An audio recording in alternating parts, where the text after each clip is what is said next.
L'électorat change en permanence. D'abord parce qu'il y a des gens qui meurent, ensuite parce qu'il y a des jeunes qui arrivent sur le marché de l'électorat, si je puis dire, parce que la structure de la population se modifie. Par exemple, pendant de nombreuses années, c'est moins vrai maintenant, mais pendant de très nombreuses années, les gens partaient des campagnes, ils allaient vivre dans les villes, ils ne votaient plus de la même manière.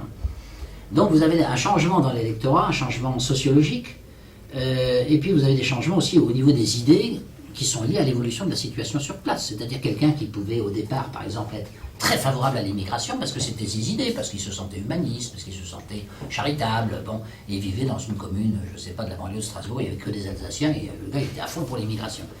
Et puis 30 ans après, quand son quartier est devenu complètement turc, bah, évidemment il a complètement changé d'avis. Hein. Pourquoi? Parce que la situation a changé, et a amené cette personne à changer d'avis.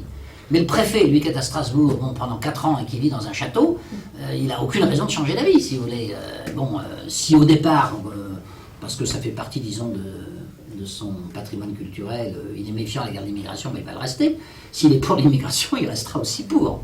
Il n'a pas de raison de changer puisque sa vie n'a pas changé.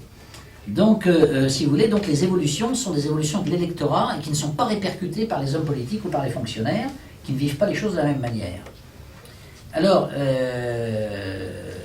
l'intérêt, d'après Matsuzaka, la conclusion de Matsuzaka, c'est qu'il faut la démocratie directe parce que ça permet d'adapter plus rapidement le système politique au changement de l'électorat.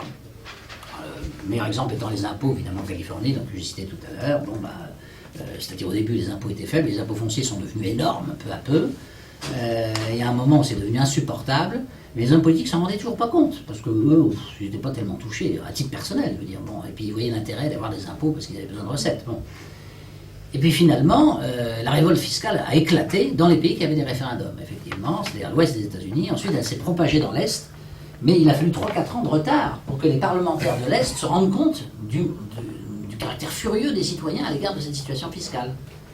Donc on voit bien qu'on perd des années quand on n'a pas de démocratie directe et quand le système est purement parlementaire. Alors quel est le but finalement de la démocratie directe? C'est d'éviter les monopoles en fait. Le but de la démocratie directe n'est pas, contrairement à ce que croient certains élus, d'affaiblir le gouvernement et le Parlement. Bien au contraire. C'est de mettre en place des mécanismes de décision complémentaires qui vont renforcer la légitimité populaire de tout le système, comme c'est le cas en Suisse. À mon avis, l'intérêt bien compris des gouvernants et des élus serait d'adopter la démocratie directe. Mais il faut d'abord qu'ils comprennent ce que c'est, et ensuite qu'ils voient où est leur intérêt dans cette affaire. Donc il faut en revenir à la racine. La racine, c'est la théorie des monopoles décisionnels. La science économique nous montre que les monopoles sont toujours malsains parce qu'ils imposent leurs intérêts spécifiques à leurs clients. Les clients sont exploités par le monopole. C'est très classique. Hein. En politique, c'est pareil. C'est exactement pareil. Il faut que l'entrée sur le marché politique d'abord soit possible, alors que la réglementation actuelle en France, par exemple, empêche l'apparition de partis nouveaux. C'est à peu près impossible de créer un parti nouveau en France, en raison de la réglementation, notamment la réglementation financière.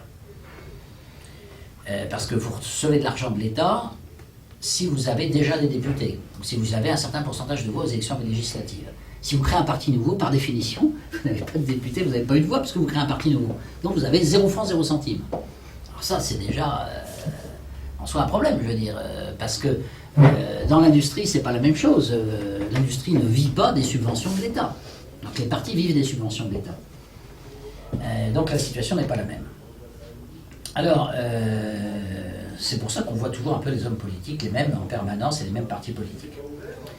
Et puis, alors, deuxièmement, il faudrait que les lois soient faites en concurrence, par concurrence entre le peuple et les assemblées, comme c'était prévu d'ailleurs dans la Déclaration des droits de l'homme de 1789, qui fait partie de notre Constitution, les articles 6 et 14, celui que je cite souvent, qui montrent bien, quand on lit bien les textes, il est prévu, n'est-ce pas, que les citoyens ou leurs représentants doivent voter la loi, ou l'impôt. Donc la déclaration de 1789 prévoyait bien le référendum à côté du système parlementaire.